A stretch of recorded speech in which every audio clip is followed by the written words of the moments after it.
As the Global Warming Summit gets underway in Copenhagen, our Energy Secretary is looking to promote American leadership in clean energy. Joining us now for our first on CNBC interview is Energy Secretary Stephen Chu.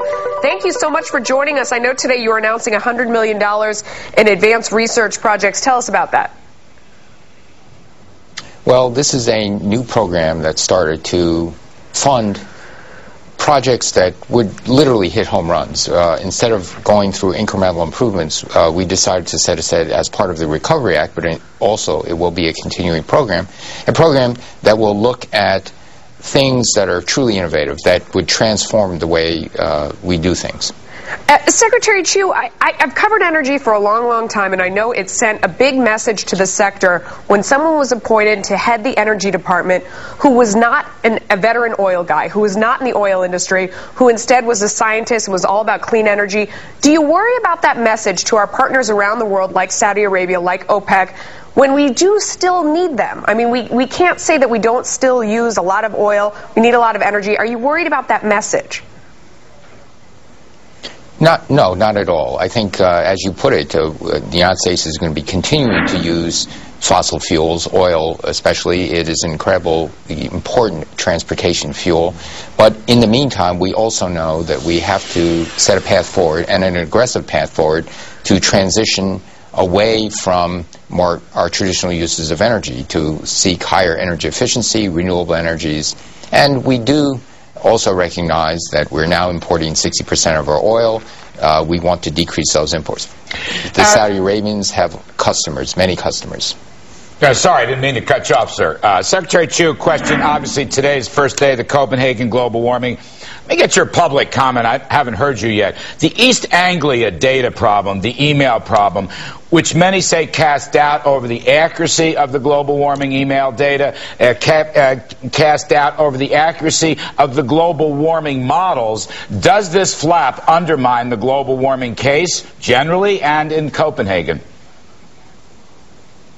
The short answer is no. I think we'll see what the investigations bring, but the overwhelming, that's one group of many.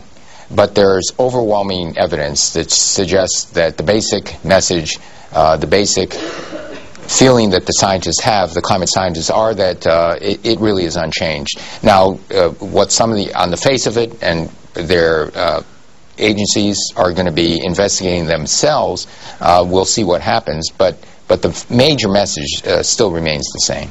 Are you yourself concerned that these global warming targets, from what I gather, the administration reduced greenhouse gas emissions by 20% from 2005 by 2020, which is not so long, 10 years plus, and an 80% reduction below 2005 by 2050.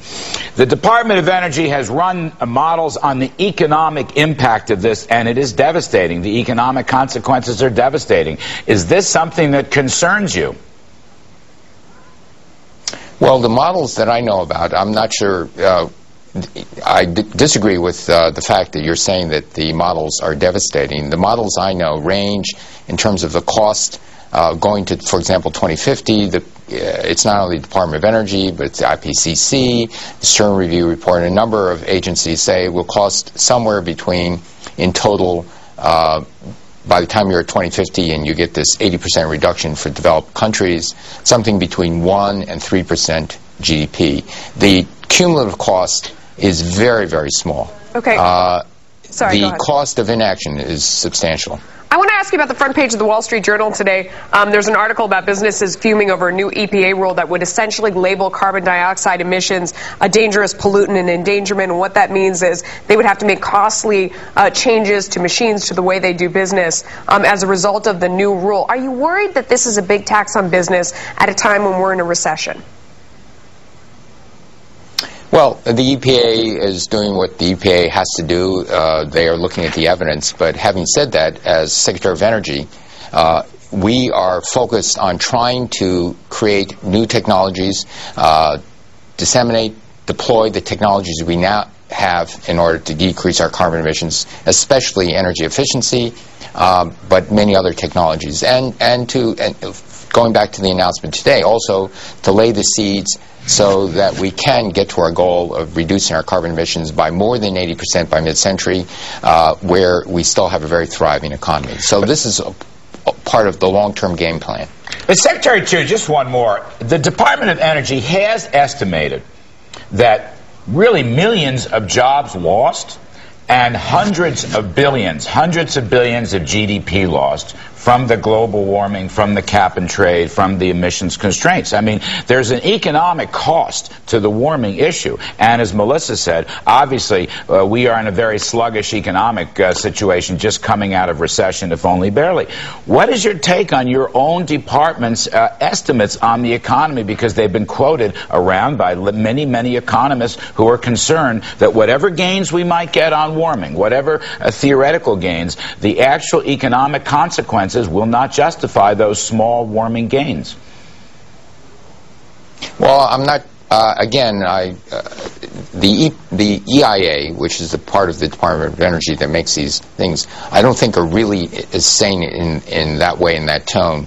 The costs of doing something, there's going to be some shift, but on the other hand, if you look at the lost opportunity, if we don't move in this direction, it's very hard for economists to forecast what lost opportunities are. They can see what the downside might be, but the upside is that the world is moving towards this. The world is moving towards a world where we will live in a carbon-constrained, cooperative world, and the United States has the ability to lead in creating these new technologies that can give us the energy we need with low carbon emissions, or we can follow. If we lead, that will add to our economic prosperity.